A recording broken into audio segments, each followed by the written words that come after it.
Hi friends, welcome back to our channel. ఈరోజు మన కిచెన్లో ఒక టేస్టీ ఇన్స్టెంట్ బ్రేక్ఫాస్ట్ రెసిపీని చూపించబోతున్నానండి. సాఫ్ట్గా, స్పాంజీగా, రెండు వేళ్ళతో తుంచే విధంగా ఇన్స్టెంట్గా ఇడ్లీలు చేస్తున్నానండి.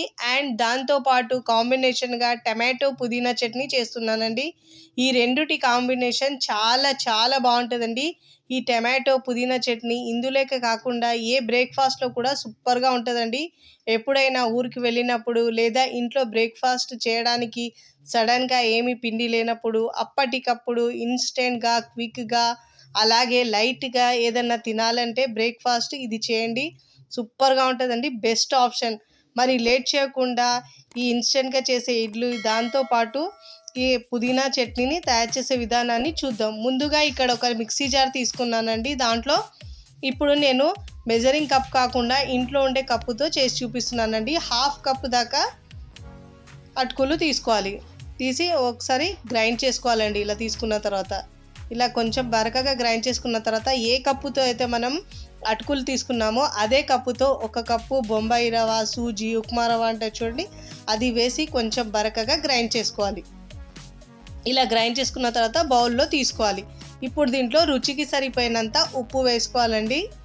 ఇప్పుడు ఏ కప్పుతో మనం అటుకులు ఇంకా రవ తీసుకున్నామో అదే కప్పుతో ఒక కప్పు పెరుగు తీసుకోవాలండి. పుల్లటి పెరుగు అయితే దీనికి చాలా మంచిగా ఉంటుంది. ఒకవేళ లేకపోయినా నార్మల్గా ఉన్న పెరుగు అయినా తీసుకోవచ్చు. ఇలా పెరుగు వేసిన తర్వాత వెంటనే మిక్స్ చేసుకోవాలండి, లేకుంటే ఉండలు కడుతుంది పిండి. ఇలా మిక్స్ చేసుకోవాలి. ఇప్పుడు కన్సిస్టెన్సీ బట్టి కొద్దిగా వాటర్ వేస్తూ మిక్స్ చేసుకోవాలి. ఒకటేసారి వాటర్ వేయకుండా కొద్దిగా వాటర్ వేస్తూ మిక్స్ చేసుకోవాలండి. ఇడ్లీ పిండికి అయితే ఎలా మిక్స్ చేస్తామో అదే విధంగా మిక్స్ చేసుకోవాలి.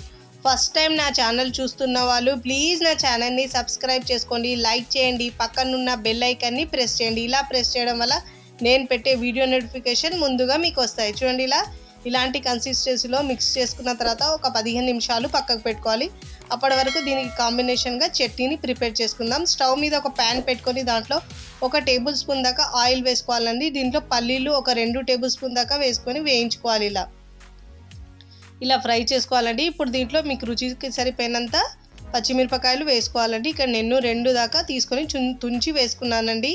ఇప్పుడు దీంట్లో వెల్లుల్లి 4 నుంచి 5 వేసుకోవాలి. ఇలా వేసుకున్న తర్వాత ఫ్రై చేసుకోవాలి. ఇప్పుడు దీంట్లో జీలకర్ర 1 టీ స్పూన్ వేసుకోవాలి. ఇలా వేసుకొని ఫ్రై చేసుకున్న తర్వాత మొత్తం ఒక ప్లేట్లో తీసుకోవాలి. ఇలా మొత్తం పల్లీల మిశ్రమాన్ని తీసుకున్న తర్వాత ఇప్పుడు ఇదే ప్యాన్లో మళ్ళీ 1 టీ స్పూన్ దాకా ఆయిల్ వేసుకోవాలండి. ఇక్కడ నేను 1 కప్పు పుదీనా తీసుకుంటున్నానండి. పుదీనా ఫ్లేవర్ ఇష్టం లేని వాళ్ళు దీని ప్లేస్లో మీరు 1 కప్పు కొత్తిమీర అయినా తీసుకోవచ్చు. కానీ పుదీనా వేస్తే ఫ్లేవర్ చాలా చాలా బాగా వస్తుందండి. ఇలా బాగా మిక్స్ చేసుకొని ఒక 2 నుంచి 3 నిమిషాల వరకు ఫ్రై చేసుకోవాలి. ఇలా బాగా ఫ్రై అయిన తర్వాత దీంట్లో 1 కప్పు టమాటోలు వేసుకోవాలండి. ఇప్పుడు టమాటోలు వేసిన తర్వాత బాగా మిక్స్ చేసుకోవాలండి. ఇలా బాగా మిక్స్ చేసుకున్న తర్వాత ఇప్పుడు దీంట్లో రుచికి సరిపోయినంత ఉప్పు వేసుకోవాలండి. ఇలా వేసుకున్న తర్వాత దీంట్లో ఒక చిన్న లెమన్ సైజు టామరిన్ వేసుకున్నానండి. చింతపండు వేసుకోవాలి, చిన్న నిమ్మకాయ సైజులో వేసుకొని మిక్స్ చేసుకొని చూడండి. ఇప్పుడు ఇలాంటి కన్సిస్టెన్సీలో కొంచెం వాటర్ ఉన్నప్పుడు స్టవ్ ఆఫ్ చేసుకొని చల్లారించుకొని మిక్సీకి వేసుకోవాలి. ముందుగా పల్లీలు అవి చల్లారినాయి కదా, అవి గ్రైండ్ చేసుకోవాలండి. ఇలా కొంచెం బరకగా గ్రైండ్ చేసుకున్న తర్వాత ముందుగా మనము పుదీనా, టమాటో ఉంది కదా ఉడికించినవి, అవి దీంట్లో వేసుకోవాలి. వేసి గ్రైండ్ చేసుకోవాలి. ఇప్పుడు గ్రైండ్ చేసుకొని ఇప్పుడు బౌల్లో తీసుకోవాలి. ఇలా మొత్తం చట్నీని ఒక బౌల్లో తీసుకోవాలండి. దీన్ని అన్నంతో తిన్నా, ఏ బ్రేక్ఫాస్ట్లో తిన్నా కానీ సూపర్గా ఉంటుంది. ఇక్కడ నేను పోపు పెట్టుకున్నానండి. శనగపప్పు 1/2 టీ స్పూన్, మినపప్పు 1/2 టీ స్పూన్, జీలకర్ర, ఆవాలు, కరివేపాకు వేసి ఒక 2 టేబుల్ స్పూన్ దాకా ఆయిల్ వేసుకున్న తర్వాత ఇలా పోపు పెట్టుకున్నానండి. చాలా చాలా బాగుంటుందండి. ఏ బ్రేక్ఫాస్ట్లో తీసుకున్నా కానీ సూపర్గా ఉంటుందండి. తిన్నా కొద్దీ తినాలనిపించేలా చాలా చాలా బాగుంటుందండి. అన్నంలో కూడా సూపర్గా ఉంటుంది. ఎప్పుడు తినే చట్నీ కాకుండా ఒక్కసారి ఇలా పుదీనా టమాటో వేసుకొని చేయండి, సూపర్గా ఉంటుందండి. ఇప్పుడు చూడండి, ముందుగా మనము కలుపుకున్నాం కదా ఆ పిండిలో కొంచెం కాస్త గట్టిగా అయితే దాంట్లో 1 పావు కప్పు దాకా వాటర్ వేసి మిక్స్ చేసుకోవాలండి. ఇడ్లీ పిండి లాగానే మిక్స్ చేసుకోవాలి. ఇప్పుడు దీంట్లో ఇన్స్టెంట్గా చేస్తున్నాం కాబట్టి బేకింగ్ సోడా 1/2 టీ స్పూన్ వేసుకొని దానిపైన 1/2 టీ స్పూన్ లెమన్ వేసుకోవాలండి. నిమ్మరసం వేసుకోవాలి. ఇలా వేసుకోవడం వల్ల సోడా యాక్టివేట్ అవుతుంది.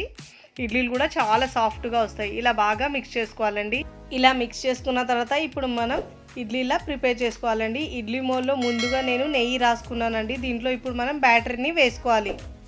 ఇలా అన్ని మోల్లో వేసుకోవాలి. ఒకవేళ మీరు బేకింగ్ సోడా లేని వారైతే బేకింగ్ పౌడర్ వేసి కేక్లో వేస్తాం కదా, ఆ బేకింగ్ పౌడర్ 1/2 టీ స్పూన్ వేసి దానిపైన 1/2 టీ స్పూన్ దాకా పాలు వేస్తే అలా అయినా యాక్టివేట్ అవుతుంది. లేదంటే మీరు ఈను అయినా 1 పౌచ్ దాకా వేసుకోవచ్చు. 1 టీ స్పూన్ దాకా ఈను అయినా వేసుకొని మిక్స్ చేసుకోవచ్చు.